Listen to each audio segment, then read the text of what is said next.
Et bonsoir, faux départ. Comment allez-vous?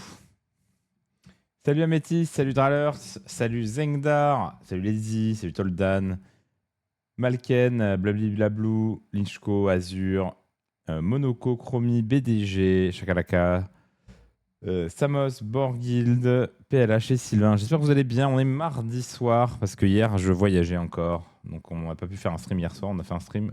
Du coup, on fait un stream ce soir pour rattraper le temps perdu. Merci beaucoup Talion pour les 21 mois de tier 1. Et merci beaucoup à Azure pour les 14 mois de tier 1.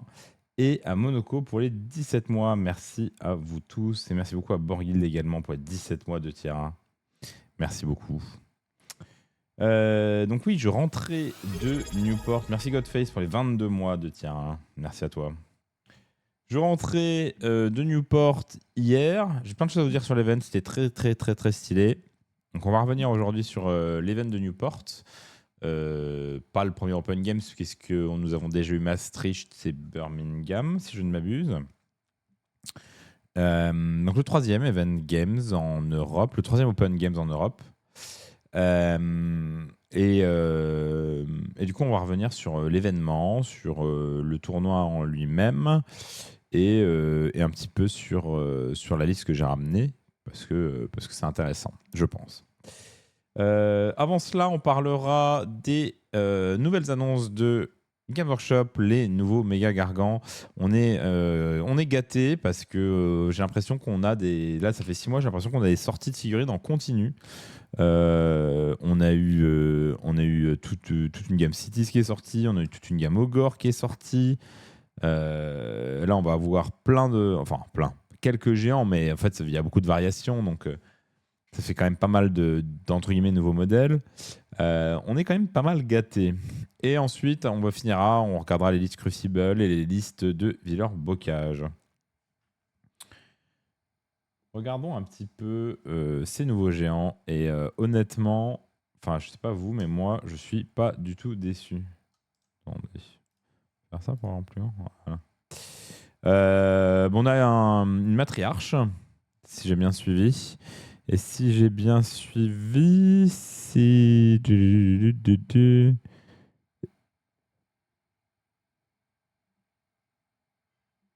Elle est accompagnée des 2 bêtes à côté, qui sont très très stylées, hein. Moi, je trouve les 2 bestioles très très stylées.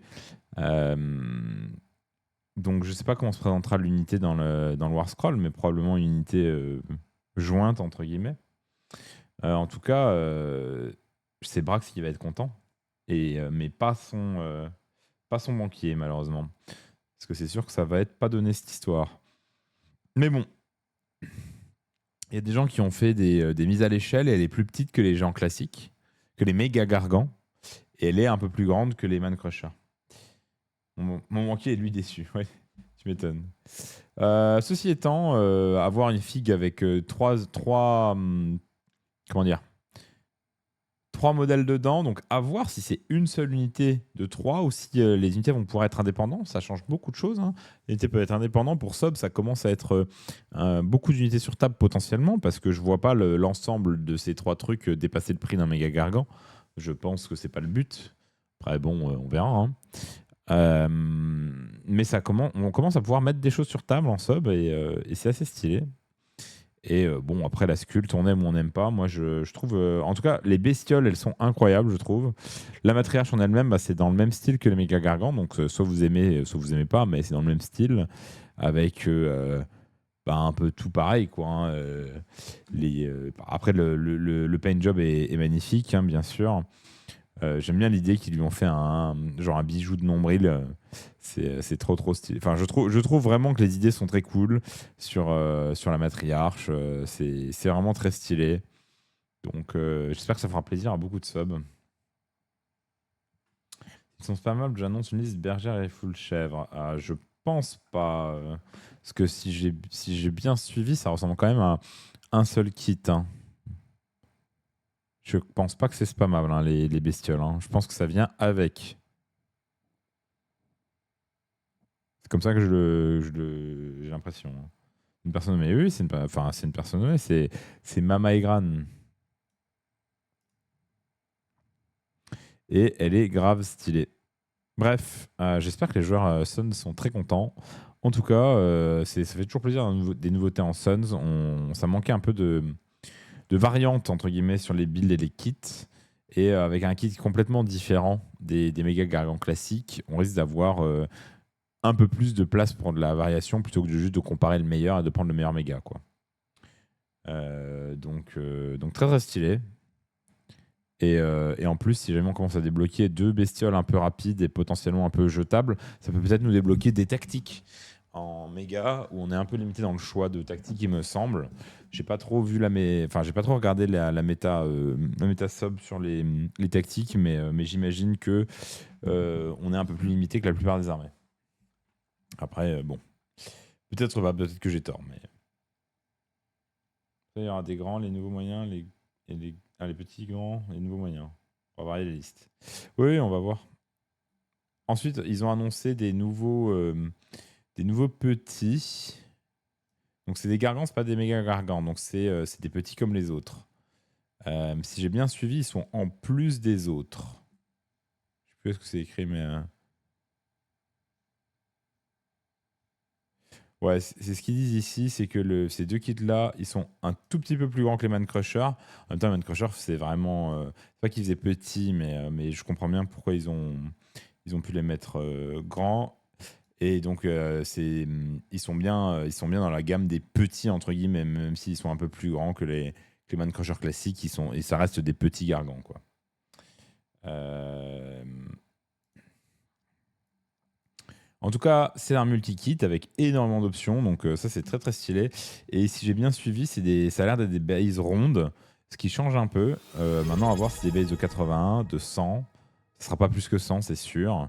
Ça serait plus stylé que ce soit des bases de 80, je trouve, mais après, on verra bien quand ça sortira.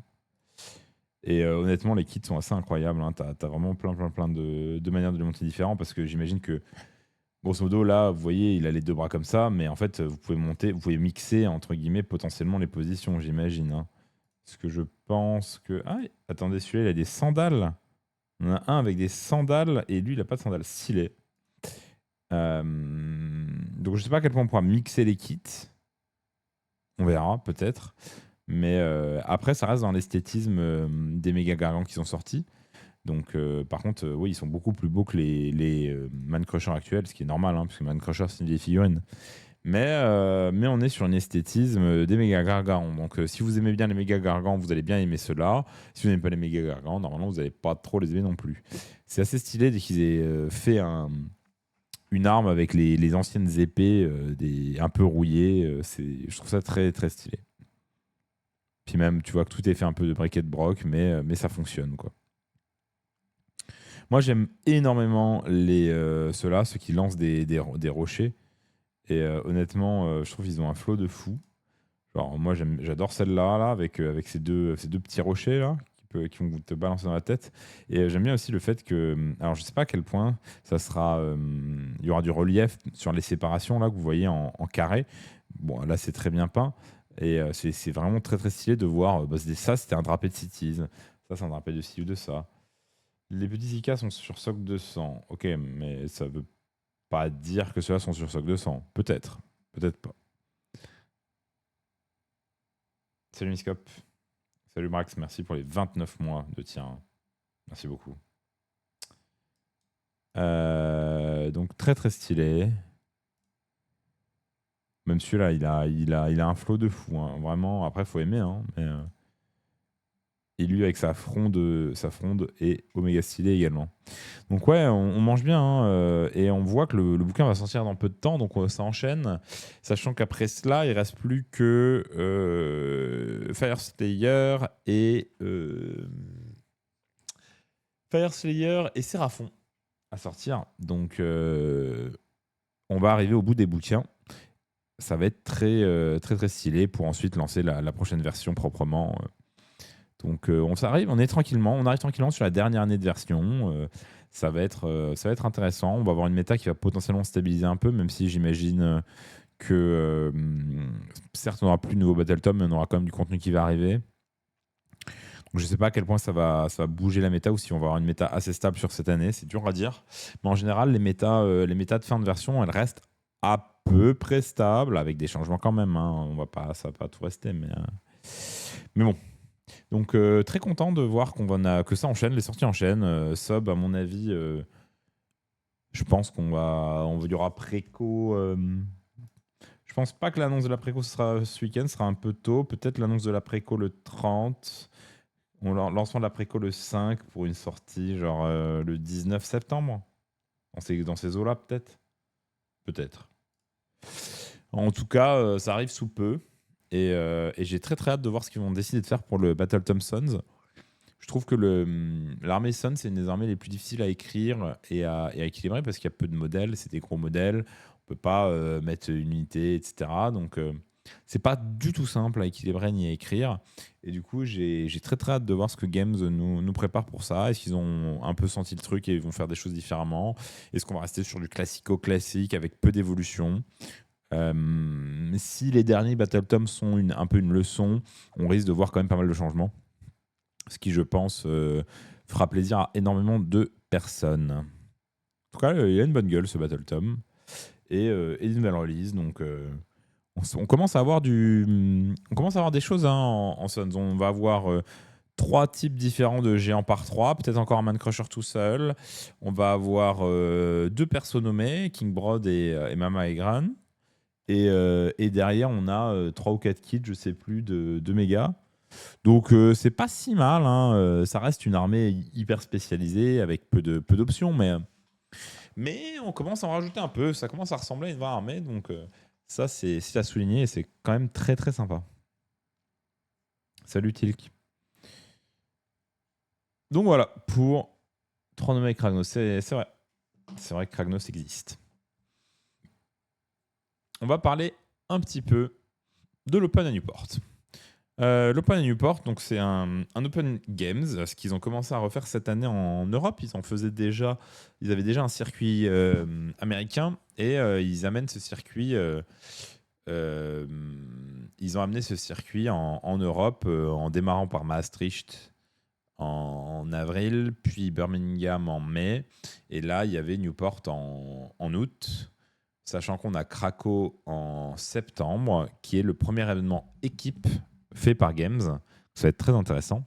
Et la dernière chose qui est intéressante de préciser, c'est que le format Warhammer Open, en tout cas l'endroit, le lieu, comment c'est organisé, etc., ça va ressembler très fortement au format qu'on aura pour les championnats du monde d'avril, puisqu'il a été voté par les capitaines qu'on allait laisser Games organiser en parallèle de l'Open de Maastricht de cette année, enfin le prochain hein, qui arrive, les Worlds 2027. Et du coup, nous, on n'aurait que... Nous, quand je dis nous, c'est la communauté AOS dans son ensemble, hein, je sais pas. Mais en tant que communauté AOS, on n'aura que à se soucier du règlement, de ce genre de choses, et pas de toute la logistique. Ce qui est un énorme gain de temps et de moyens. Donc ça, c'est un test pour cette année. J'espère que ça va bien se passer, parce que ça voudrait dire aussi que AOS Worlds existera pour toujours et que ça ne dépendra pas de la bonne volonté de tous les volontaires qui se bougent le cul tous les ans pour créer cet événement. Et ça fait très plaisir de se dire que AOS World vivra, en tout cas, aussi longtemps que Age of Sigmar existera, j'imagine. Bref, toujours est-il que c'était mon premier event Open Games, et c'était vraiment vraiment très très stylé. Je peux que vous recommander d'aller à un Open Games. Alors déjà, ça se passe sur 3 jours. Donc on avait 8 games, 3 games le vendredi, 3 games le samedi, 2 games le dimanche. Il y a un cut après la 4e game. Donc on joue 4 games. Ensuite, on est séparés dans des brackets. Vous avez les 16 premiers qui sont en Championship Bracket, les 16 suivants qui sont en Bracket 2, etc. Et ça veut dire que vous recommencez un nouveau tournoi à partir de ce moment-là. Ça veut dire aussi que, vu qu'on était une soixantaine, vous pouvez avoir une défaite et passer en Championship Bracket. Ça peut arriver. Ça dépend du nombre de joueurs. Mais en tout cas, là, c'était le cas. Il y avait pas mal de personnes en 3-1 qui sont passées en Championship Bracket. Et d'ailleurs, je pense que toutes les personnes en 3 victoires sont passées en Championship Bracket parce qu'on a eu des draws qui ont fait que c'était le cas. Donc bref, un événement C'était hyper pro, c'était très très bien organisé, c'était sur 3 jours. La bouffe du midi était bien, ce qui m'a énormément surpris. J'ai fait pas mal de tournées en Angleterre et honnêtement, la bouffe du midi, c'est toujours une galère. Et pour le coup, là, ils avaient des stands, ils avaient un grand stand et à côté qui faisait plusieurs plats qui n'étaient pas genre de la fast-food. C'était de la semi-fast-food, entre guillemets. Moi, j'ai pris par exemple un bœuf bulgogi avec du riz. Il y avait des légumes et tout. Enfin, franchement, c'était pour de la bouffe de tournoi, c'était vraiment très très bien. Et c'était pas excessivement cher. J'ai payé 8 pounds mon plat le midi, ce qui est pas excessif, quoi. Surtout pour l'Angleterre, ça fait 10 euros. Bon, 10 euros, oui, c'est cher pour un petit plat, mais pour de la bouffe de tournoi, c'était vraiment pas excessif et c'était plutôt bon. Donc, en vrai, on était très surpris avec Martin.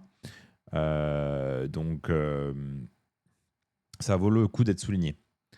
L'autre point positif de ce tournoi, c'est qu'on a évité la canicule. Let's go, on était au Pays de Galles. Il a fait beaucoup moins chaud qu'à Paris. Et ça, c'était un petit bonus. En tout cas, vraiment, je peux que vous recommander de faire des Open si vous en avez l'opportunité. Donc, il y a Craco et ensuite, après, c'est un peu plus tard dans l'année. Cependant, il y a Games qui a lancé un nouveau format, les GT. Donc les Open, c'est 3 jours. Les GT Games, c'est des GT qui vont se passer en Angleterre et qui sont sur 2 jours. Donc un peu plus classiques et à mon avis qui seront tout aussi bien organisés. Sur AOS, on a un GT. En fait, il y en a 3 qui ont été annoncés pour le moment. Un début septembre, un fin octobre et un mi-novembre.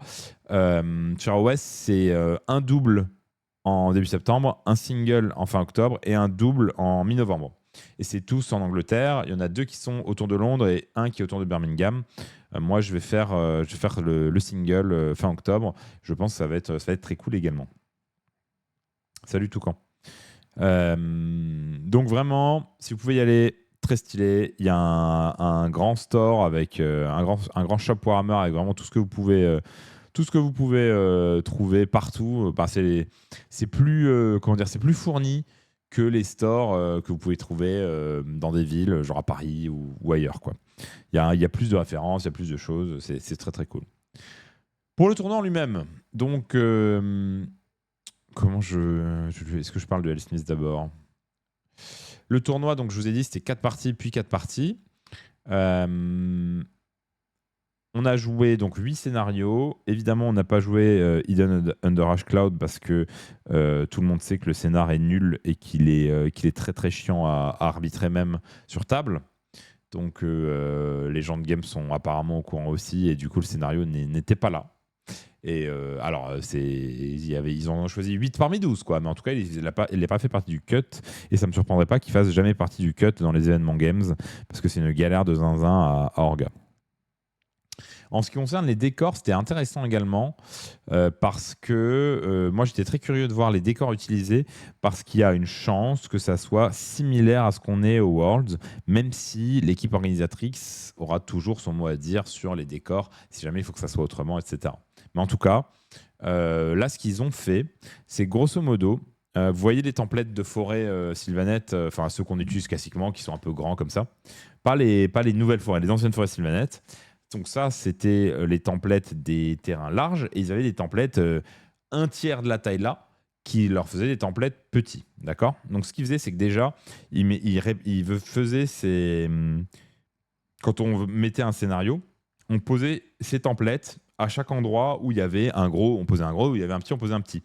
Et ensuite, par-dessus, on posait sur le template si c'était une place of power ou un obstacle, on posait soit une pyramide Séraphon, soit un gros décor Stormcast pour les gros templates. Si c'était une forêt, on posait un arbre Warcry. Et sur les petits, on posait un arbre Sylvanette ou un petite place de pouvoir qui ressemblait un peu au décor Stormcast ou des petits obscurants, genre des terrains Soulblight. Et donc, grosso modo, l'ensemble des terrains avait une base plate, un template plat et du volume par-dessus. Et en fait, c'était extrêmement simple à jouer puisque la partie par-dessus était infranchissable et la base plate était franchissable mais faisait partie du terrain. Donc c'était plutôt bien géré et ça fonctionne bien avec les layouts qui peuvent être très compliqués à mettre en place si jamais on considère qu'il faut plus de 6 pouces entre tous les terrains, ce qui est censé être les règles, mais qui évidemment sont très durs à respecter avec les templates actuels. Et du coup, c'est pas un problème lorsqu'on fonctionne comme ça. C'est potentiellement un peu plus un problème si on fonctionne avec de l'infranchissable, puisque du full infranchissable, si on se retrouve avec du moins de 6, ça commence à devenir très compliqué pour certaines tailles de socle de naviguer. Donc c'était pas mal, c'était intéressant. Ça ne veut pas dire qu'au Worlds de cette année, on aura exactement cela, parce que l'équipe organisatrice aura toujours son mot à dire. Donc, il y a un monde où ils disent bah non, on veut quand même 2 templates complètement plats. Là, en tout cas, on avait 0 template complètement plat. Donc, c'était intéressant aussi parce que ça évitait d'avoir des templates plats, ce qui ne fait pas vraiment jeu de figurines, quoi. Donc, c'était pas mal. C'était un bon mix aussi. Dans les grandes forêts, il y avait un arbre Warcry au milieu. On pouvait quand même mettre pas mal de choses dans les forêts, même s'il y avait un arbre Warcry au milieu, ça se faisait plutôt pas mal.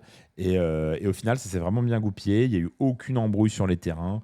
Personne n'a eu de questions ou quoi que ce soit. Donc, c'était plutôt agréable. Je ne dis pas qu'il faut qu'on adapte comme on fait, hein, ça ne veut pas dire qu'il faut le faire. Mais en tout cas, maintenant, je sais comment c'est fait en tournoi Games et je sais à quoi m'attendre et c'est plutôt pas mal. Ça veut aussi dire qu'il n'y a aucun template plat, donc il y a quand même un peu d'effort à faire si vous voulez mettre quelque chose full obscuring. Alors encore une fois, hein, sur les grandes forêts, c'est très simple de mettre un régiment de 10 modèles de 32 dedans, voire de 10 modèles de 40 dedans, c'est vraiment simple. Maintenant, quand vous commencez à avoir des grosses bases, des choses comme ça, bah, l'arbre du milieu, il gêne un peu et donc il faut tourner autour, ce qui est intéressant. Qu'est-ce que j'ai d'autre à vous dire sur le tournoi en lui-même? C'était alors ils ont suivi ce qui à mes yeux est la meilleure des choses pour faire les pairings d'un tournoi, c'est aléatoire dans votre bracket. C'est-à-dire que le premier pairing, c'est complètement aléatoire. Le deuxième pairing, c'est tu prends tous les 1-0 et ensuite c'est aléatoire. Ça ne dépend pas du scoring que vous avez fait sur la première game. Juste, vous êtes mis dans le même pool que tous les gens qui ont fait le même score que vous. Ensuite, c'est aléatoire dedans. Et ainsi de suite. Ça permet aussi de ne pas punir les gens qui pushent les scores parce que sinon, tu te retrouves à faire des calculs pourris. Et donc, c'est un peu nul. Ça, c'était pas mal. Et je crois que c'est à peu près tout ce que j'ai à vous dire sur le tournoi dans son organisation. En tout cas, très très cool. Je vous recommanderais. On était 3 Danish Baguettes à y aller. Il y avait Martin, il y avait Thomas, Chochuro et moi-même. Martin a décidé de ramener une Sidonette un peu à l'arrache. Et il fait un bon résultat puisqu'il fait 4ème, sachant que la game où il fait 0, c'est une game qu'il a dû forfait parce qu'il a le taf qui l'a appelé. Alors bon, ça ne veut pas dire qu'il aurait gagné toutes ses games en poule. Enfin, en poule. Je dis en poule parce que c'est la première zone. Mais en tout cas, ça a suffi. Vous voyez, il fait 3-1 et ça suffit pour le faire passer en top bracket. Donc, c'était très cool à voir. On a notre bon Chochuro juste en dessous qui finit 5ème, mais qui du coup a fait un super run puisqu'il fait 6-0. Et ensuite, il perd sa 7ème game contre le champion, contre le Fire Slayer. Et il fait égalité sur sa dernière game contre le 6ème. Donc une super perf en style of Sigmar de Chochuro. C'était très très stylé. Moi, je fais une perf un peu moyenne puisque je n'arrive pas à atteindre le Championship Bracket. J'arrive en Bracket 2 avec mes L. Smith et ça s'est joué à vraiment pas grand-chose parce que, grosso modo, je fais une première victoire. La loose numéro 2, je vous raconterai, mais bon... c'était un pari que l'adversaire a pris et qui a payé. Et en troisième, je gagne. Et la dernière, il faut que je gagne la game. Si je gagne la game, je passe en top cut. Et je joue contre Slanesh, qui est très ennuyeux à jouer contre. Et on fait une égale, sachant que je pense que j'aurais pu la gagner sur d'autres choses. Mais c'était très tendu et on fait une égale, ce qui n'est pas un mauvais score contre Slanesh. Mais un point de plus aurait suffi. Je ne l'ai pas eu, lui non plus d'ailleurs, à nous propulser en top bracket et j'aurais pu voir ce que c'était que le top bracket en L. Smith. Ça aurait été très intéressant. En bracket 2, pour être tout à fait honnête avec vous, sur les 4 games, honnêtement, les victoires, elles n'ont pas été hyper intéressantes. La défaite était très intéressante. Je reviendrai dessus juste après, mais la défaite a été très intéressante. Je n'ai pas grand-chose de plus à vous dire avant de vous raconter. Donc on va parler un peu pourquoi j'ai pris Smith of Ashut. Qu'est-ce que ma liste fait? On va parler un peu de tout ça parce que c'est intéressant. Smith, pour moi, c'est potentiellement la moins bonne armée du jeu en ce moment. Potentiellement, hein, il y a débat si ça se bat avec d'autres choses, mais c'est potentiellement la moins bonne armée du jeu en ce moment. Mais à mes yeux, c'est pas si mauvais que ça. C'est-à-dire que en étant la moins bonne armée du jeu en ce moment, ça veut pas dire que tu peux pas faire des perfs corrects. Voilà, j'ai fait 5 victoires, 2 défaites et un draw, c'est ok quoi. C'est pas mirobolant, mais c'est ok. Après, bon, dans le bracket 2, c'est un peu moins marquant de faire 3-1 que si ça avait été dans le top bracket. Mais anyway. Euh, L. Smith. Alors, je vais vous montrer ma liste parce que c'est intéressant. C'est intéressant. La liste a été beaucoup réfléchie parce que j'ai beaucoup joué. J'ai beaucoup spam L. Smith depuis un mois. La première raison, c'est que j'ai une super belle armée L. Smith et j'avais très envie de la jouer sur table. Et la deuxième raison, c'est que je savais que c'est une armée entre guillemets bottom tier et je voulais voir jusqu'où je pouvais l'amener. En toute honnêteté, je pense que avec peut-être un peu de chance en plus, j'aurais pu gagner ce match au lieu de faire un draw et je passais top cut. Et du coup, après en top cut, je pense qu'il n'y avait pas un monde où je faisais top 1, mais j'aurais peut-être pu faire un top 10 avec L. Smith sur un open. Ça aurait été stylé. Mais bon. Bref, la liste, j'ai beaucoup bossé et elle repose sur plusieurs choses. Lorsque j'ai commencé, les Nighttones se battent aussi pour le titre de la pyramide. Pas du tout. Les Nighttones sont vraiment très très bons. On en a discuté avec Martin. Nighttones, c'est juste. Alors, aparté, Nighttones, c'est juste une extrêmement différente manière de jouer. Que la plupart des armées. Mais l'armée est vraiment pas mauvaise du tout. En fait, première chose que j'ai réalisé, alors la liste ressemblait pas à ça au début. Lorsque j'ai joué L. Smith, j'étais parti assez vite sur 2 packs de sentinelles renforcées parce que ça coûte rien et qu'il faut un peu de punch au corps à corps. Sur Akhtar, je l'ai pris tout de suite parce que c'est lui qui te donne du jeu dans la liste et c'était hyper important de l'avoir. Auparavant, j'avais plus de nains de tir et plus de nains de combat. Et je les ai enlevés au fur et à mesure. Je vais vous expliquer un peu pourquoi.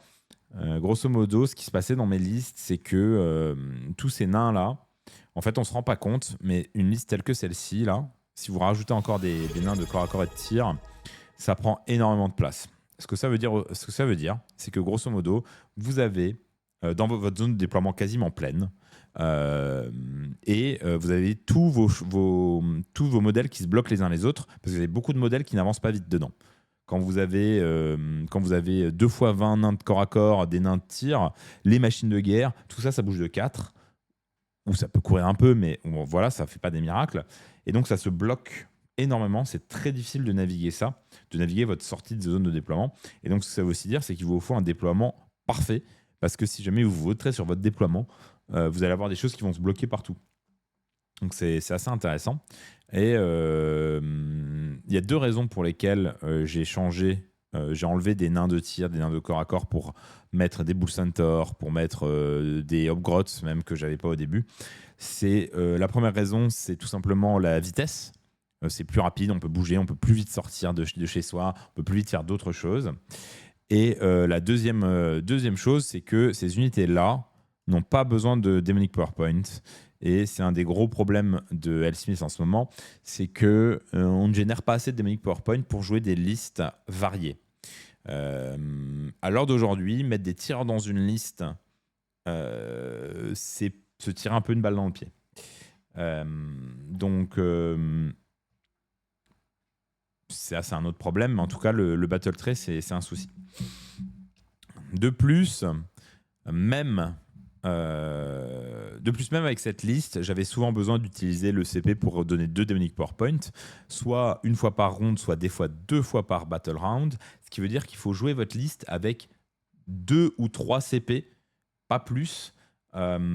Et ça, c'est pas si simple. En fait, il y a plein de lots de défense que vous n'allez pas faire. Il y a plein de choses que vous n'allez pas faire parce que vous allez jouer votre liste avec 1 ou 2 CP de moins par rapport à tout le monde, à cause de votre battle tray qui est un peu aux fraises, quoi. Surtout que la liste, moi, je l'ai conçue comme étant une liste. Le problème de L. Smith, Alors d'aujourd'hui, c'est à la fois un problème et pas forcément grave, mais c'est que c'est très vanilla comme armée. C'est-à-dire que vous avez vous avez de la bonne magie, du bon tir, du mouvement bof et du combat décent, mais vous avez aucun tricks dans l'armée, vous avez quasiment aucun tricks. C'est-à-dire que vous pouvez pas vous téléporter quelque part, vous pouvez pas. Et toutes les dernières armées ont des tricks un peu qui leur permettent de sortir de situation. Smith, si vous êtes dans une situation de merde, euh, vous avez quasiment rien pour vous en sortir. Donc, grosso modo, c'est une armée qui est très vanilla. Et ce que j'ai trouvé, c'est que c'était une excellente armée pour progresser. Pourquoi je dis ça? Je dis ça, c'est parce que c'est extrêmement punitif. Si vous faites une seule erreur, vous avez perdu la game parce que en fait, vous pouvez rattraper aucune erreur avec l'armée. Et si jamais vous faites pas des placements parfaits, vous allez perdre votre game. Donc c'est une armée qui est excellente pour travailler ses fondamentaux, pour travailler le cœur du jeu, plutôt que de se reposer sur un truc qui est broken dans une armée X ou un truc qui est broken dans une armée Y. Vous jouez à toutes les phases, vous avez aucune capa vraiment broken dans le jeu et vous pouvez vite être dans la sauce. C'est une armée qui bouge pas très très vite, même avec beaucoup de sentinelles, ça bouge que de 10. 10 c'est à la fois vite et pas si vite que ça. Vous avez de l'artillerie, donc des choses peu mobiles qui tirent de loin mais qui peuvent se faire taguer. En fait, moi j'ai trouvé que l'armée était extrêmement intéressante pour progresser sur ses fondamentaux dans le jeu. Et c'est quelque chose que j'aimerais bien pousser également dans la team, c'est-à-dire demander aux gens de jouer un petit peu l'armée ou une autre équivalente. Il y en a un petit peu d'autres équivalentes dans le jeu, mais pas tant que ça, sur lesquelles en fait ça va vous faire travailler vos fondamentaux au maximum. Et, euh, et derrière, bah, vous n'avez rien pour vous sauver, quoi. Ce qui change, ça, c'est un tout petit peu faussé par Euractar, qui est votre seule pièce qui vous permet. C'est votre seule pièce qui a des tricks ou des choses à faire. Pourquoi? Parce qu'il contrecaste à +3.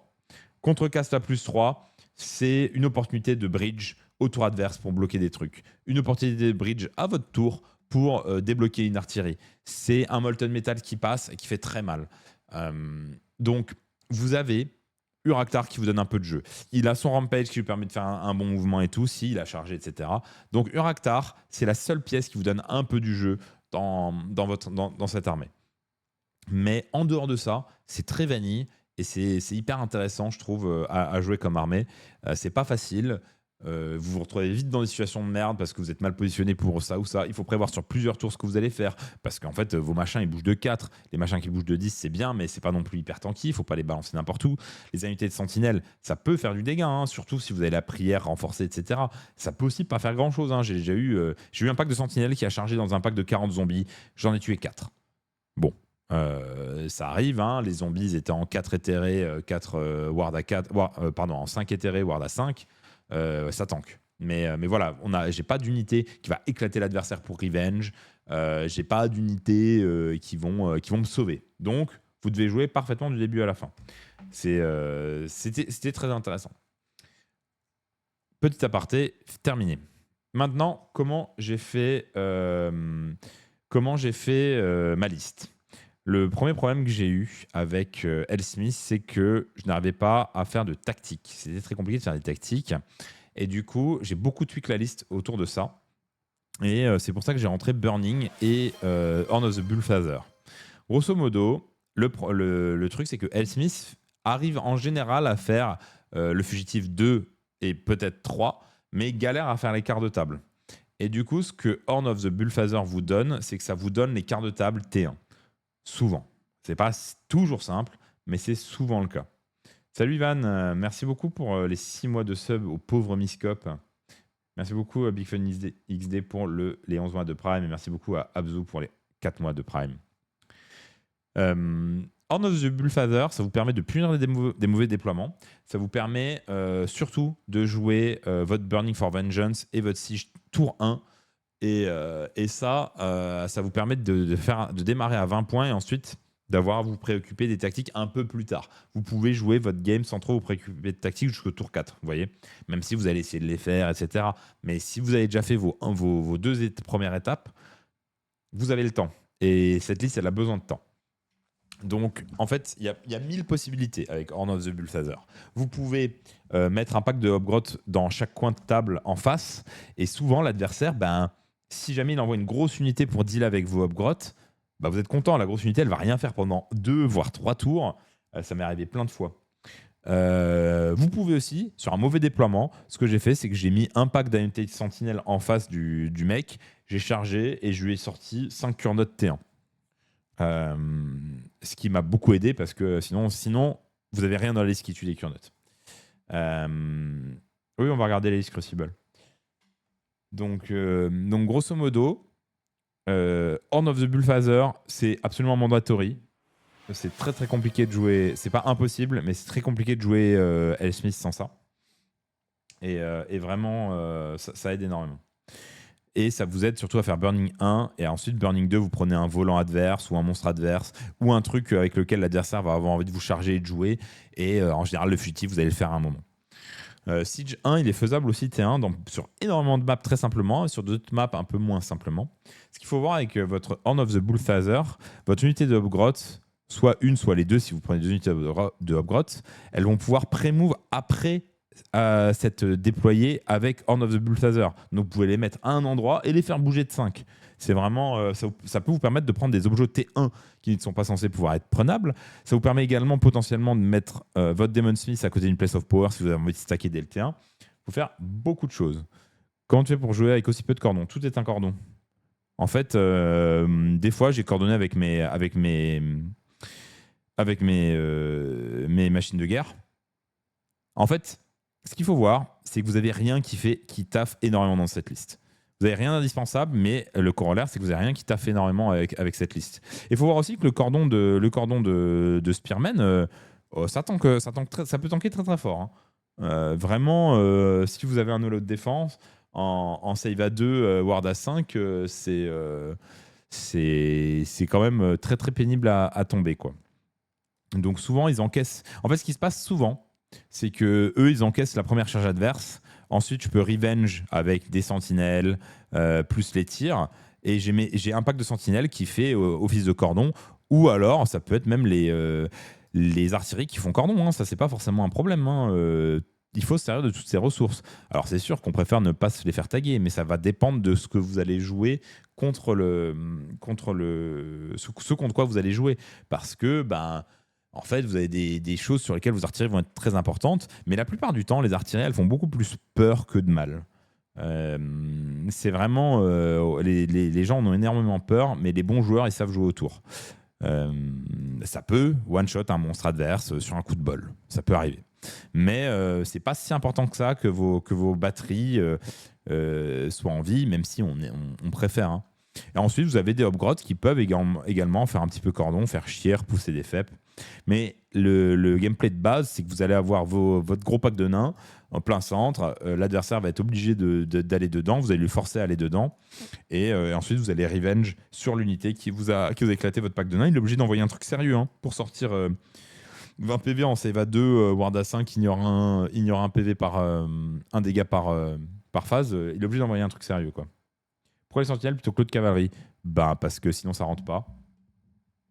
Les sentinelles, là, j'ai 6 sentinelles pour 260 points et j'ai pris 3 Bull Centaur. Alors c'est intéressant, ces 3 Bull Centaur, ça a longtemps été un dominator de tir.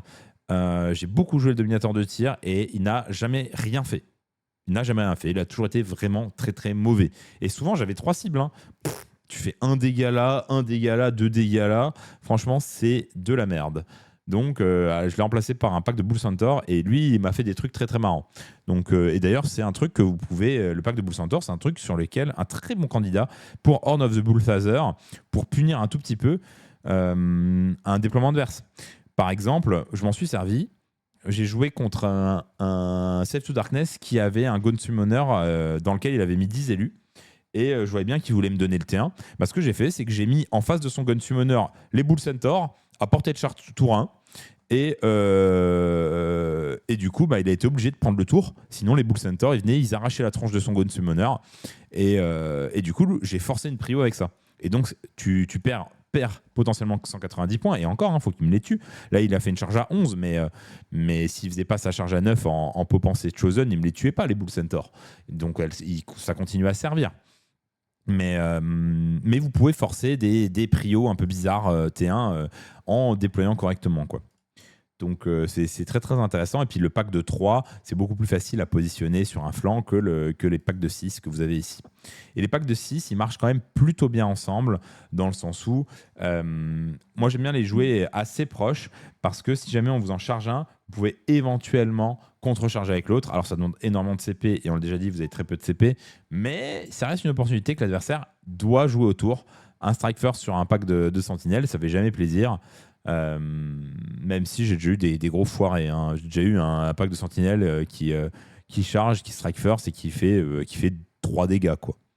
Mais bon. C'est hyper intéressant à jouer. C'est vraiment pas très fort.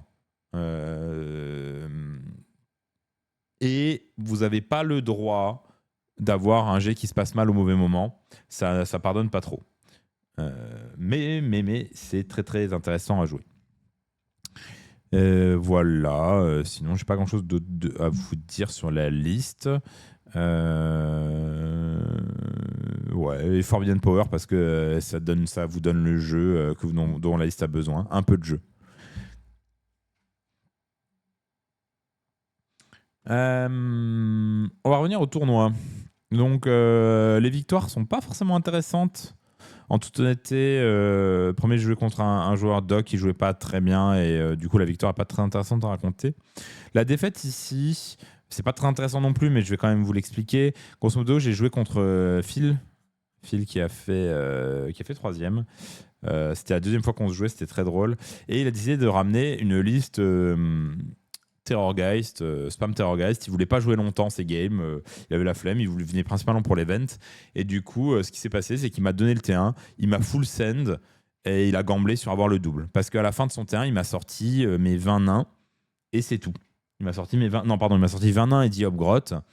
Et c'est tout. Et il est devant moi avec toute son armée. Et moi, j'ai tout qui est dispo. Il roll. J'ai la reroll. Il fait un 6. Je fais un 1. Je reroll 3. Il a le double. Il prend le double. Et il me lave mon armée après en me chargeant tout. Surtout qu'on jouait sur Power of the Realms, la map la plus ouverte, et donc aucun décor pour m'aider à bloquer les grosses bases. Du coup, c'est littéralement la... Et on le savait avec Phil. Hein, d'ailleurs, on a rigolé avant de faire l'initiative T1. On s'est serré la main en disant bah, c'est bon, la game est finie. Parce que c'est uniquement l'initiative T2 qui allait jouer dans cette game. Sachant que, bah, de toute façon, le T1, il a fait ce qu'il avait à faire. Il a full send, il m'a enlevé, il m'a enlevé mes cordons de nain. Et derrière, il a enfoncé le clou, quoi. Et du coup, je démarre mon T2, il me reste 3 artilleries et un nain qui sont tous engagés. La game, elle est terminée, quoi. Donc, c'est pour ça, c'était très très rapide. Hein. La game a duré 30 minutes. Et du coup, c'est pour ça que je perds ma game 2. Sachant que je sais plus c'est quoi la proba de gagner une init quand l'adversaire a la reroll et gagne les égalités. Mais bon, ça doit être, je pense qu'il devait avoir un 30% de chance d'auto-win la game et 70% de l'auto-lose. Mais il avait pas envie de jouer longtemps et je comprends. Et du coup, il a full send, quoi. Donc ça s'est bien passé pour lui. C'est un peu dommage pour moi parce que ça me fait louper le top bracket. Alors après, on ne sait pas ce qu'auraient été mes matchs suivants. Ça se trouve, j'aurais fait 2 défaites et j'aurais de toute façon loupé le top bracket après. Mais bon. La troisième game n'est pas très intéressante. La quatrième game, j'ai joué contre Slanesh. C'est pas extrêmement intéressant. À noter que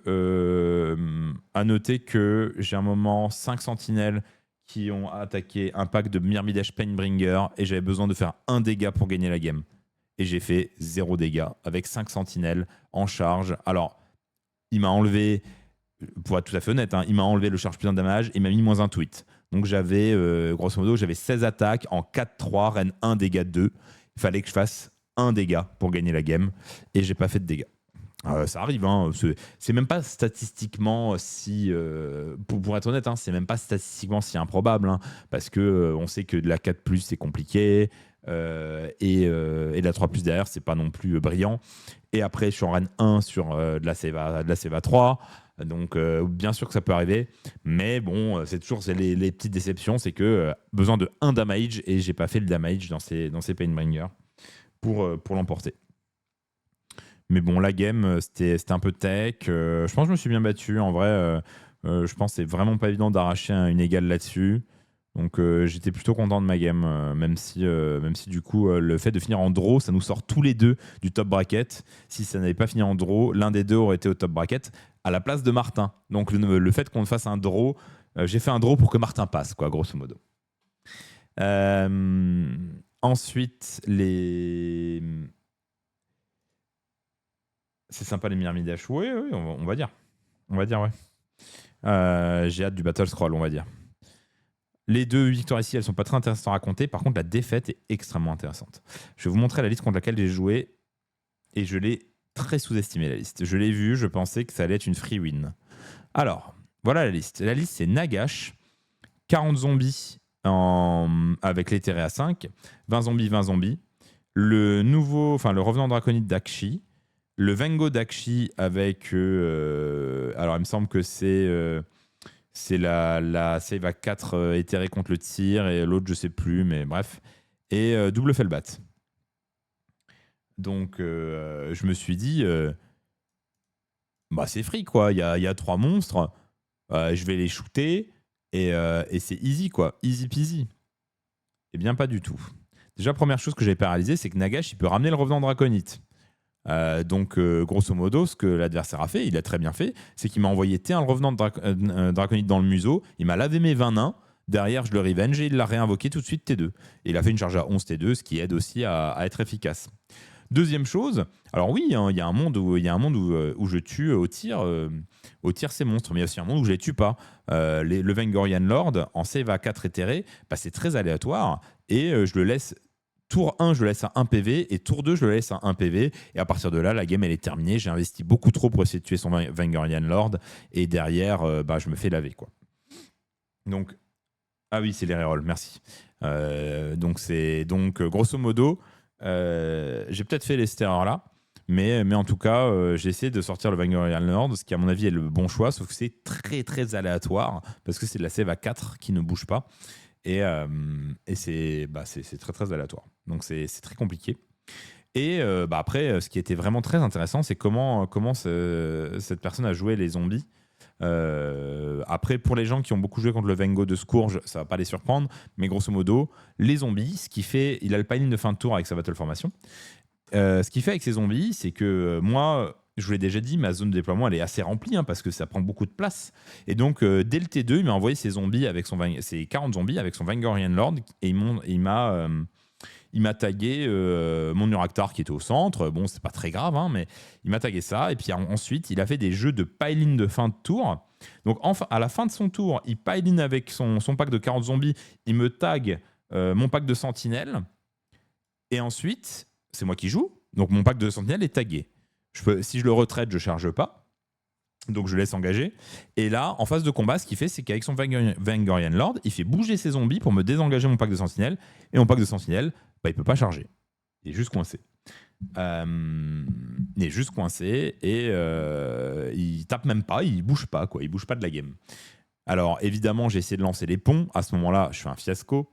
Donc c'est là où je vous dis, la liste n'est pas permissive, et si jamais vous foirez un jet de dés que vous avez vraiment besoin, la liste, vous allez perdre, quoi. Et donc là, j'ai foiré mon bridge, et du coup, instantanément, j'ai fait un fiasco sur mes bridges, et instantanément, du coup, je suis full lock sur mon armée, et je peux pas bouger, et grosso modo, il a juste pris toute la map avec ses zombies.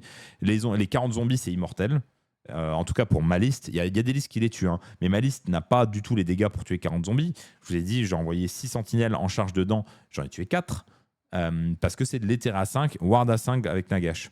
Donc la liste est vraiment très très opti. Je l'ai complètement sous-estimé, donc ça c'est ma faute. Et vraiment, si vous essayez de run cette liste, je pense que c'est très intéressant à run. Ça repose intégralement sur le fait que le Vengorian Lord a la capa la plus broken du jeu. Et un petit peu sur Nagash et le revenant draconite, ce qui est très cool. Moi, je trouve ça très très stylé de ramener le revenant draconite. Mais vraiment, la liste, elle se joue hyper bien. Vous allez Felbat pour vous faire votre scoring rapidos et tous les zombies pour attendre sur les objectifs et ne pas mourir, quoi. Donc c'était très cool. L'adversaire jouait plutôt bien sa liste, Mac Poulet, très bon joueur. Donc j'étais un peu déçu par moi-même parce que j'avais pas vu le gameplay venir. Je pense que si on devait refaire une game, je m'en sortirais un peu mieux. Mais je pense que ça reste très compliqué en L. Smith de gagner contre ce genre de choses. Parce que j'ai absolument rien qui tue cette unité. Comment il a réussi Smokescreen 2? Il a pas réussi Smokescreen 2. En fait, c'est très drôle parce qu'il me disait ouais, c'est super facile de suicider les Felbat. Sauf que je lui ai dit mec, tu te rends pas compte, ma liste a pas de dégâts. Donc il a jamais réussi à faire Smokescreen 2 parce que ma liste a juste pas de damage. J'ai pas d'unité qui tape fort. Donc il peut pas suicider d'unité. Donc il a jamais fait Smokescreen 2. Je crois que c'est le seul truc qu'il a pas fait. Tout le reste, il a fait. Donc voilà. Grosso modo, je suis resté en fait, je me suis fait bloquer dans ma zone de déploiement. Tour 1 parce qu'il m'a envoyé le revenant draconite et j'ai dû le gérer. Et après tour 2, il m'a envoyé tous ses zombies, il m'a réenvoyé le nouveau revenant draconite, il m'a envoyé tous ses zombies et je me suis fait lock je me suis fait lock chez moi, quoi. Mais oui, dans l'absolu, l'idée c'est de laisser les bats mourir. C'est quoi qui rend le Vengo si fort? Je viens d'expliquer. Je viens exactement d'expliquer. Le fait que j'ai une unité qui ne peut rien faire, et voire plusieurs. Moi, j'ai un pack de sentinelles qui n'a pas bougé. Voilà, pendant mon tour, mon pack n'a rien fait. Tu ne peux pas le jouer. Ça t'interdit de jouer ton pack. Juste, t'as un pack qui ne fait rien. Voilà. Ta seule possibilité pour faire quelque chose, c'est d'avoir accès à retraiter une charge ou de la téléportation et des bonus de charge. Alors moi, j'ai de la téléportation et des bonus de charge. J'ai foiré mes bridges. Donc à partir de là, il peut te locker des unités gratuitement et ça ne lui coûte rien. Vengo, quand il bouge une autre unité, l'autre unité doit rester au calque de la même unité. Oui, les deux doivent rester au calque de la même unité, mais moi, il naviguait sur mon Nuraktar qui ne fait aucun dégât. Nuraktar ne fait pas de dégâts. Et il taguait des unités à côté en paline de fin de tour et il les enlevait ensuite en combat de phase, grosso modo. Donc en fait, j'ai une unité qui ne bouge pas, tout simplement. Donc c'était très pénible. Après, le Vengo, ça se gère si vous avez une unité qui fait énormément de dégâts. Vous pouvez le gérer parce que vous enlevez l'unité toute seule et il est obligé de rester au corps à corps avec ça. Mais il peut pas. Il peut. Tu peux désengager autant d'unités que tu veux tant que tu finis en combat, que les deux modèles finissent en combat avec une unité, mais pas avec toutes les unités, juste avec une unité. Et donc moi, j'avais plein d'unités, c'est ma zone de déploiement. Donc en fait, il me taguait tout en fin de tour, et ensuite avec le Vengo, derrière, en combat de phase, il détaguait tout, sauf une unité avec laquelle il était en combat avec le Vengo et son pack de zombies. Tout simplement. En plus, c'est pas très dur à faire.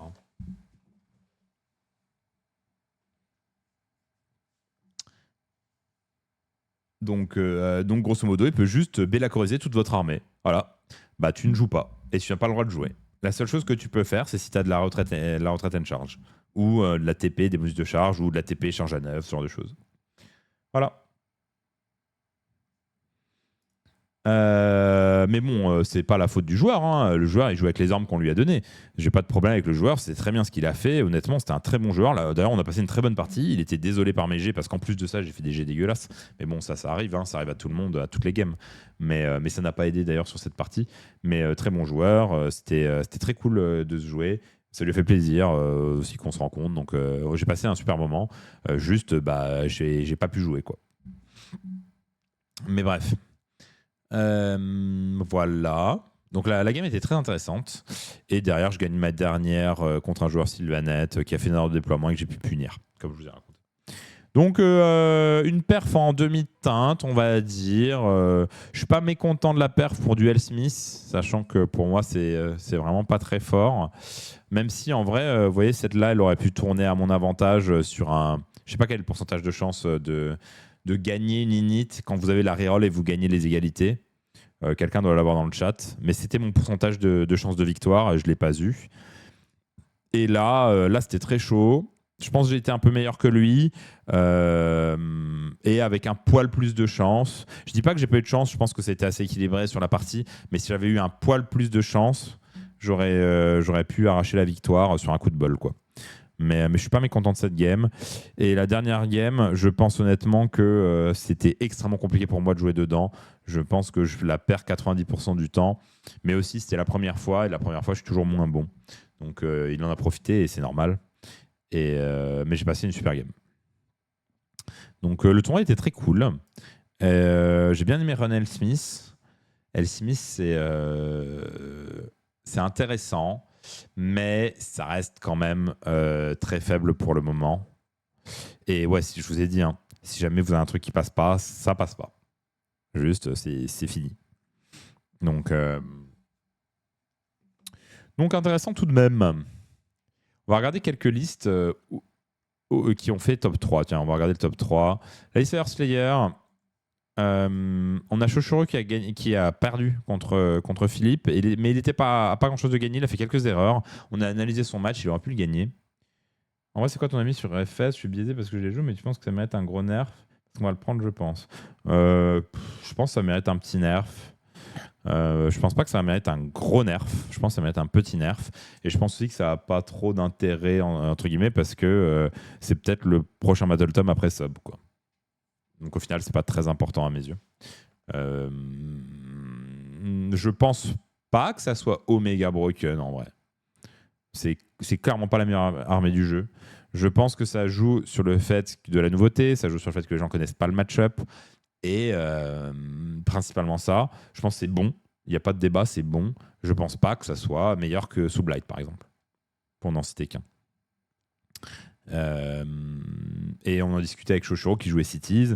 Je pense qu'il pouvait gagner la game et juste il a un peu misplay des trucs et il pouvait gagner la game, quoi. Oui, les mecs forts qui jouent gonflent trop les stats. Oui, bah, c'est toujours le truc les stats des bonnes armées sont toujours plus hautes que prévu. Les stats des mauvaises armées sont toujours plus bas que prévu. Un truc qui pousse à 12, je trouve broken pour ça doit être modifié. Oui, non, mais tu peux changer quelques bricoles, mais en vrai, c'est bon. Je sais pas si c'est A ou si c'est S tier. Probablement A tier, je dirais top of A tier, mais c'est dur à dire. Je pense pas que ça mérite un énorme nerf. Je pense qu'il faut bricoler un petit peu, quoi. Là, vous voyez, dans sa liste, il avait un Magmadrot, il avait 3 packs de Flameseeker. Il me semble qu'il avait un pack renforcé de tireur. Ouais, les 10 Earthguard. Et ensuite, il avait 2 packs de gros damage avec les Polax, quoi. Et non, il avait 2 packs renfaux de tireur. Ou c'est des packs... Oui, c'est des packs renfaux à 10, on est d'accord, hein. Je suis pas fou. Ouais, c'est ça. 2 packs renfaux de tireur. Et donc il y a un par mec qui TP et du coup les tireurs qui lui servaient de cordon aussi, hein, il les pop, il tire et qui servaient de cordon, c'est pas mal parce que du coup tu tues des tireurs, derrière il a de quoi revenge, quoi. Donc c'était vraiment pas mal. En vrai, moi je pense pas que Firestar soit si fort que ça. Mais c'est bon et les gens ne savent pas jouer contre parce qu'on n'a pas l'habitude. Donc tu vous combiner les deux et ça veut dire et Philippe est un bon joueur, est un très bon joueur et bravo à lui. Du coup il gagne avec First Slayer. Très stylé, bravo à lui. En deuxième on a un Dispel of Zench, ça encore une fois ça me surprend pas. Zench vit sa meilleure vie en ce moment. Les tactiques sont très très bonnes pour lui. Il peut faire plein de choses. Il y a énormément de choses cool à faire en Zench. J'ai aucun doute dans le fait que Zench c'est une excellente armée en ce moment. Et du coup, il jouait un Lord of Change. Ah oui, c'était un Fate orienté Fate Dice. Ouais, c'est ça. Et ça, j'ai vu un des builds Fate, entre guillemets. Tu commences à le balancer des sacrés chiés de mortal, hein, avec ces builds, hein. Et après, bon, il a des chariots, des screamers, Curselink, Eric, Zengor. Donc il a un peu tout. Il n'a pas de disque. Et je trouve que la méta de Zench s'éloigne beaucoup des disques. Il n'y en a pas besoin. Et tu joues beaucoup plus tempo, beaucoup plus autour de tout ce que tu sais faire, quoi. Beaucoup de tricks, etc. Et beaucoup de BM en phase de magie, hein, en vrai. Donc très très stylé. Et puis voilà, après la liste IDO de Martin et la liste Cities de Thomas, je ne vais pas vous les sortir. On connaît. La liste IDO de Martin, elle n'est pas du tout opti, on en a déjà parlé. La liste Night Hunt. Je sais pas où est le premier Night Hunt. Ah, il est là. Je sais pas s'il était si bon que ça, hein. En fait, grosso modo, en fait, le problème, c'est que il a pu tomber sur des adversaires pas trop forts, et ici, il a fait un mauvais run en top bracket. Donc, je sais pas à quel point le mec est bon ou sa liste est bien, hein. Ouais, vous voyez, moi, je trouve sa liste c'est pas ça qu'il faut jouer en Night Hunt à mes yeux. Après Nagash, c'est plus Martin qui saurait. Il a plein d'idées en iTunes. Cette liste, je pense pas que ce soit forcément un exemple. Allez, la liste AEG. Ok, je monte la liste AEG, après on avance. La liste AEG, c'est simple, hein, c'est 20 ou 30 bruts de Scourge. Voilà, c'est pas dur, hein. Un peu de Boys, le Mega Bozakshi. Voilà, vous avez votre liste brute, hein. De toute façon, vous pouvez encore l'améliorer en rajoutant des brutes de Scourge à la place des Boys, hein. Plus vous mettez de brutes de Scourge, meilleur c'est. Donc, ça dépend combien de brutes vous avez. Voilà. Pas grand chose de plus à dire, hein. Allez, on va regarder les listes Crucible. J'ai beaucoup blablaté sur Newport, mais c'était très cool, donc j'avais beaucoup envie d'en parler. J'avais beaucoup envie de parler de l'expérience Smith. Et je vous encourage vraiment. Alors, pour les gens qui ont l'armée, hein, je sais que c'est cher une armée, donc n'achetez pas uniquement pour ça. Mais je trouve que c'est une super armée pour se concentrer sur les basiques et progresser. Même moi, ça m'a beaucoup aidé. J'ai beaucoup aimé la run pour ça. Et c'est très très cool en vrai. Très très stylé. Par contre, oui, votre armée, elle n'a pas beaucoup de dégâts. Il faut jouer. Vous devez jouer jusqu'au T5. Vous devez vous battre. Mais c'est très cool. Allez, Crucible, la poule 9. Nous avons. Je vais vous zoomer ça parce que vous voyez rien. Yellow Cold Kuba Banana. En Ogre, on va voir potentiellement beaucoup d'Ogre puisque on avait autorisé le bouquin Ogre. Red, 4 caves, des Hunters, un Scrap Launcher, Blood Pelter et des Gloutons. Je pense que c'est une bonne liste, hein. De toute façon, pour nous, vous avez Red, la cave, des Gloutons, c'est une bonne liste. Même les Hunters sont très bons. Il n'y a que des bons choix dedans. Est-ce que c'est le plus opti? Peut-être pas, mais en tout cas, il n'y a que des bons choix dedans, donc aucun problème.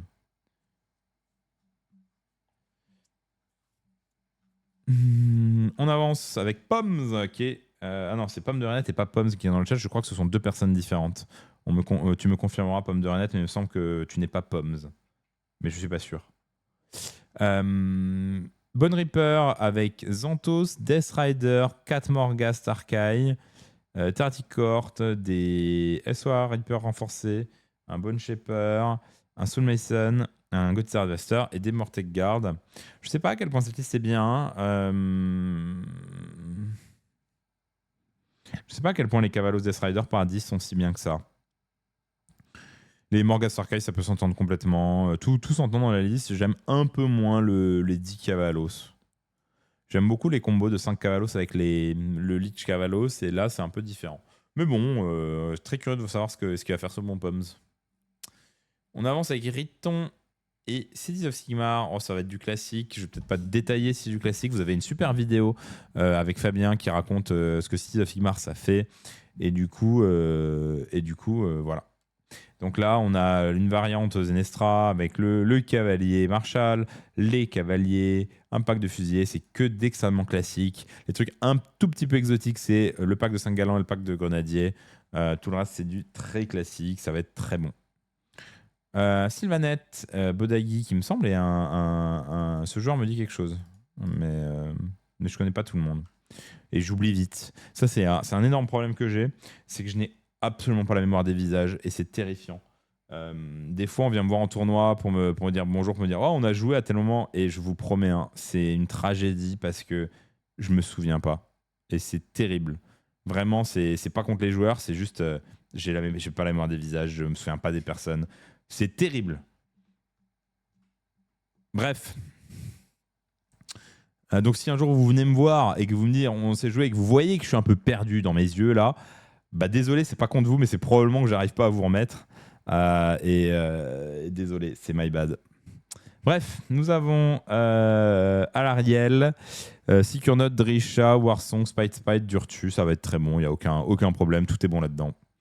On avance pour le 8 avec Wargrim, Listephen, Slanesh. Alors déjà, au départ, Listephen, Slanesh, ça va pas ensemble. Mais après, j'ai lu la liste et du coup, je lui accorde. C'est une liste fun.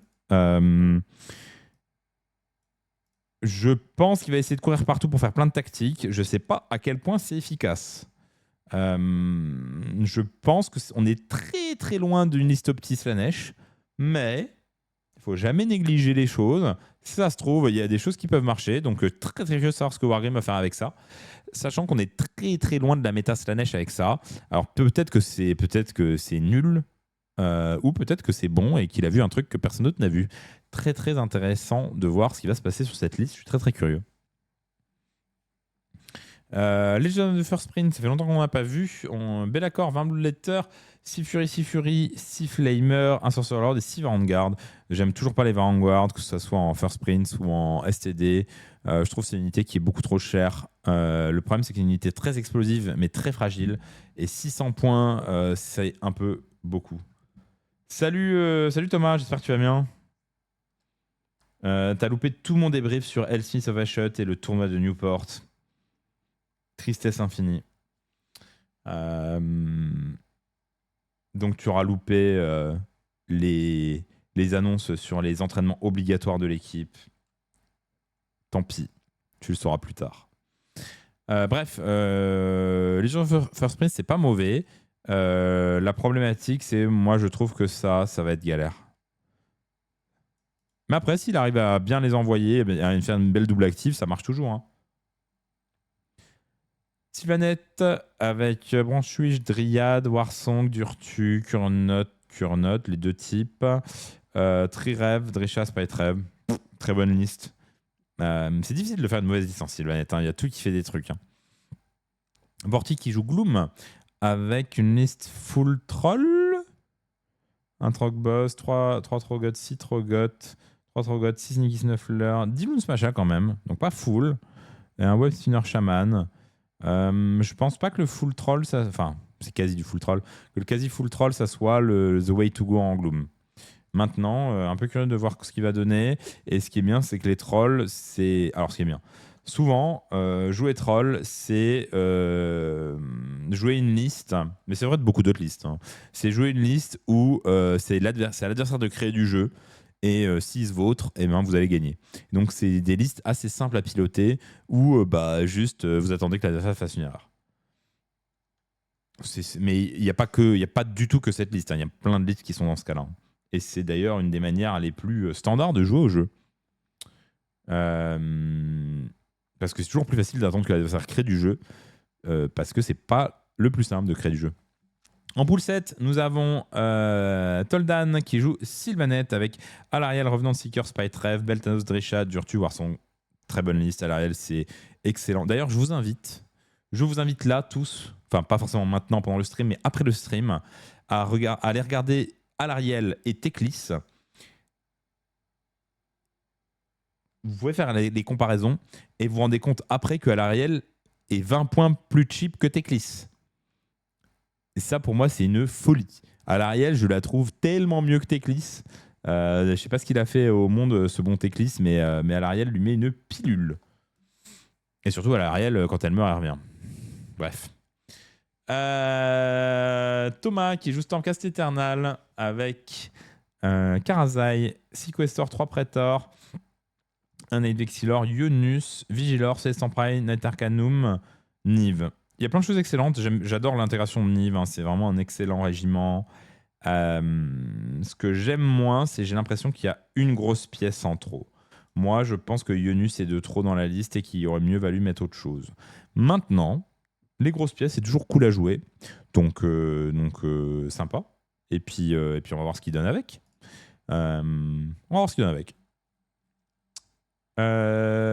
Fireslayer, Magmadrot, Flameseeker, Runesplitter, Dioreker's Guard.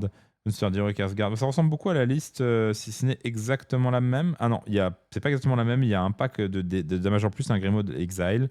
Donc il est encore plus damagey que la liste de Philippe. Intéressant. Donc ça va bien parfait parce que les gens ne savent pas jouer contre Fireslayer. Ça, c'est toujours cool. On a Joe qui joue Cruel Boys avec Kragnos, 1 Mailleur Brut, 7 Monstakilaz, 20 Gutripa, 20 Upgrowth. Intéressant, très bizarre. Le pack de 20 Upgrowth, mais c'est pour Alex Drake, mais ouais, je suis quand même pas fan d'avoir un pack de 20 Upgrowth. C'est tellement bien d'avoir 2 packs à 70 points. Le Killaboss en Corpse Reaper à Vulcha, un Samkol à Shaman et le Gretnashtouf. C'est pas mal. Le full monstre est pas mauvais c'est pas mauvais du tout en Cruel Boys, mais j'aimerais bien voir un peu plus de Monstakilaz et potentiellement un peu de tireur. Ça coûte pas très cher et on aurait pu rentrer un peu plus de choses. Gilou, qui joue Sylvanette avec Alariel, Thriller d'Ancien, Dryad, Spite Revenant, Warson Revenant, Spirit of Durtu, Arc Revenant, Drisha. C'est que des monstres. Moi, je suis toujours pas aussi peu fan du Thriller d'Ancien. Je sais que lui, il aime beaucoup. C'est sûr que ça casse très fort, mais moi, je trouve toujours trop cher. Après, lui, il aime beaucoup, il a beaucoup joué avec, donc ça me surprend pas. Le Warcraft, c'est pour la létalité potentielle. Oui, je sais, mais bon, ça me plaît pas plus que ça.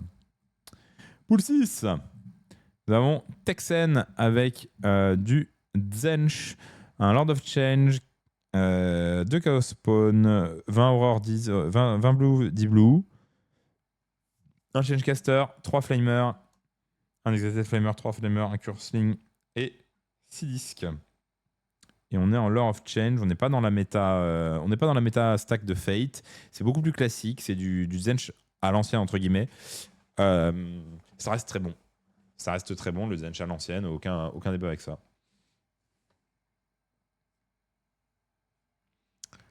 On avance sur Soulblight avec Necro, Barrowguard, Zombie, Necro, Zombie, Radukar, Felbat, Varghese, Felbat. C'est intéressant, c'est une liste qui est très basée sur la masse. C'est une liste qui va être très compliquée à jouer dans un environnement cloqué, parce qu'il y a énormément de modèles à déplacer. Vous avez 120 zombies, plus 40, vous avez 160...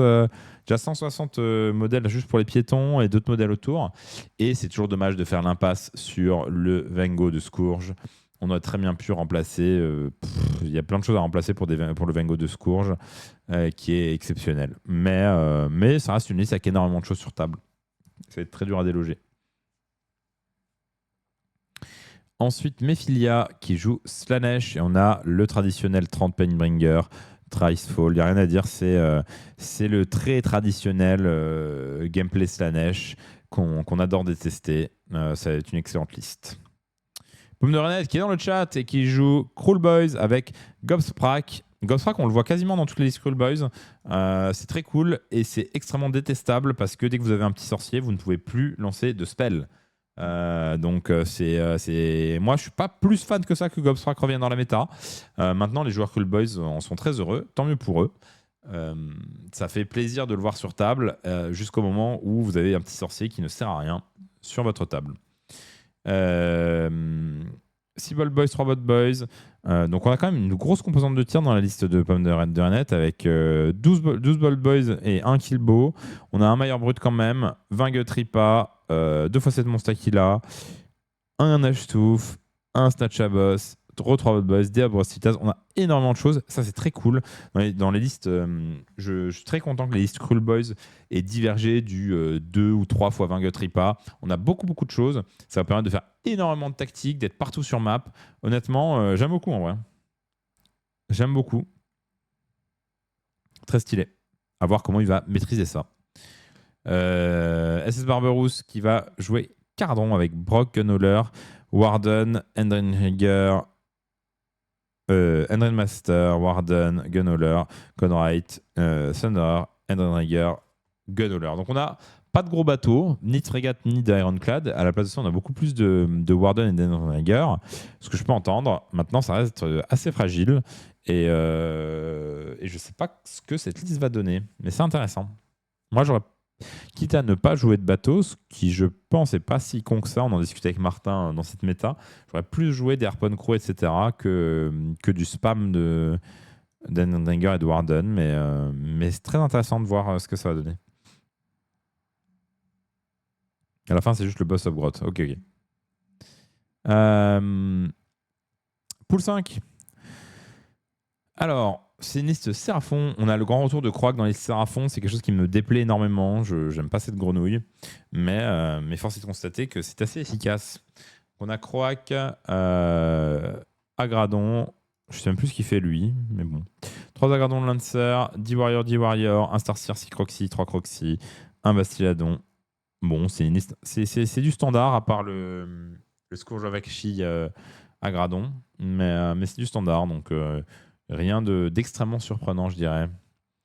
Percadoc qui joue Gloomspite Gitz avec Skragrot, 2 packs de 3 Trogot, 5 Goba, 40 Shuta qui sont excellents, un Giant Camp Squeeve, 2 packs en faute Bounders qui sont très très bons. Hein.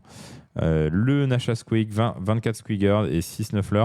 Bah, je préfère beaucoup plus cette liste, c'est beaucoup plus agressif, c'est beaucoup plus. J'aime beaucoup. Le DSO te TP des agrands dans la gueule, tu tires. Très bien.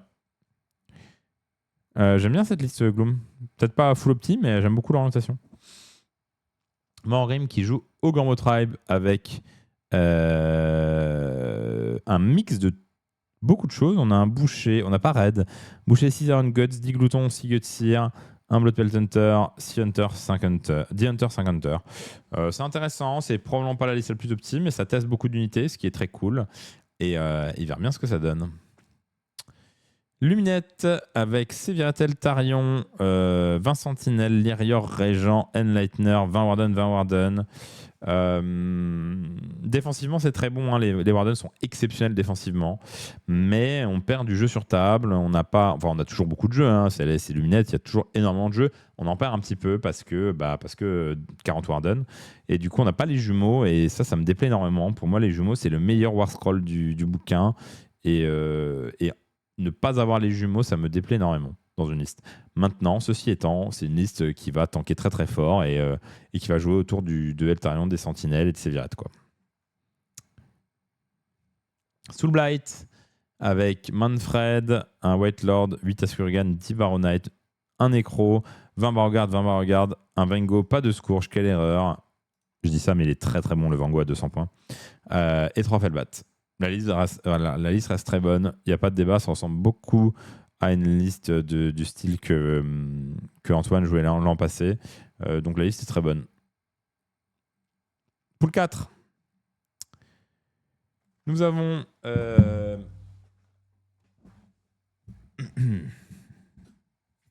un Skaven avec la cloche, 20 Clara, 10 Scourgeur, 6 Stormfiend, un Galvanir, Warbrander, Ratling.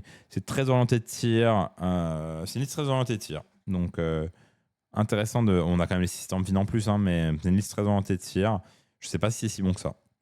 On va voir si l'adversaire sait s'obscurer.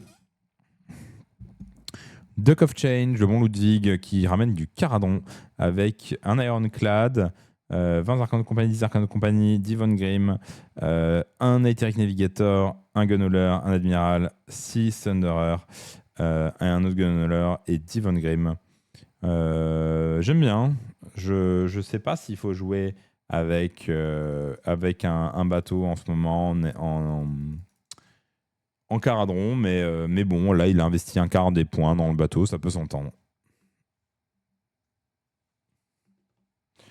Joueuse BG, mes 2 grosses pièces, c'est Nagash et Vordry. Clairement, j'ai pas choisi les bonnes. C'est des bonnes pièces quand même. Hein. Honnêtement, c'est vraiment des bonnes pièces.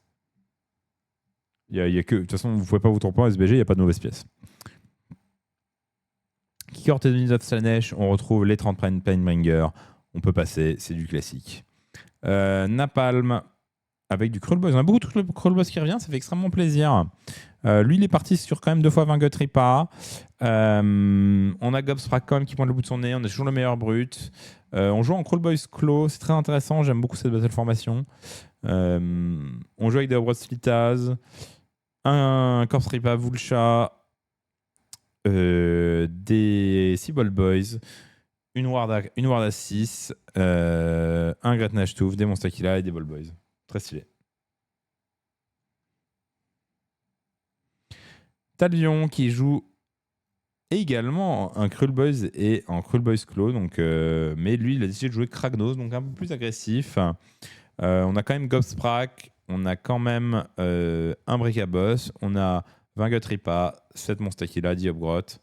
Le Killaboss de Scourge, je ne sais même pas ce qu'il fait, excusez-moi du peu, et la Ward, avec un Marshcrawler Slogot pour le Run and Charge, ou le Redeploy et contre-charge. Voilà, bon, c'est une autre variante qui est cool aussi. C'est très cool qu'on ait du Cruel Boys. Pool 3, nous avons un SBG Neferta, c'est compliqué. C'est un peu moins bon, mais ça reste pas mauvais. Hein. Ça reste pas mauvais, hein, Neferta. C'est vraiment pas mauvais. J'ai actif plus d'une attaque, ok. Un Daughter of Cain en Coven of Blood avec Morati, 5 Kinerai, 10 Blood Sister, 5 Kinerai, Blood Hag, Sister of Sutter, Sutter Queen, c'est très bon, c'est une très bonne liste. C'est pas forcément ce que je trouve le plus optime, mais c'est très bon. Zazu qui ramène évidemment le Vango de Scourge, 4 packs d'Askurgan, Vordrai, 6 Vargeist, Radukar, 3 et 3 Felbat. Bah, il n'y a rien à dire, liste est bien. Xato qui ramène du Caradron avec un Admiral, 5 Thunderer, un Ironclad, 20 Arcane Company, des Harpoon Crew, un Endrin Master, 20 Arcane Company. Ah, c'est double Ironclad. C'est une liste double Ironclad, un peu à la classique. Hein, on l'a beaucoup vu il y a 6-8 mois de ça. Ça me surprend pas que ça soit présent. Zwarga qui joue Sons of Behemoth avec King Broad et 3 Gatebreaker de Scourge. Pas étonnant, c'est très bon. Skevin qui joue King Broad, 2 Gatebreaker de Scourge et du Man Crusher, c'est très bon également. Pool 2 avec Vurdbad et qui joue Red, 2 fois 10 Gloutons, des Hunters et un Bloodpelt Hunter. C'est bon, il n'y a pas de problème. Miscop qui joue Sylvanette avec Alariel, Spite Rev, Revenant Seeker, Spirit of Virtude, Risha, Warsong, Beltanos, on tous les monstres. Et il n'y a pas de raison, c'est une bonne liste. Unit of Slanesh avec 30 Painbringer, c'est du classique. Il n'y a pas grand chose qui sort de l'ordinaire, donc on peut passer à la suite. Ah, s'il y a un démon, il y a un prince démon qui est très bon en Slanesh. Hein. Mais après, le cœur est là, quoi. Le cœur est là.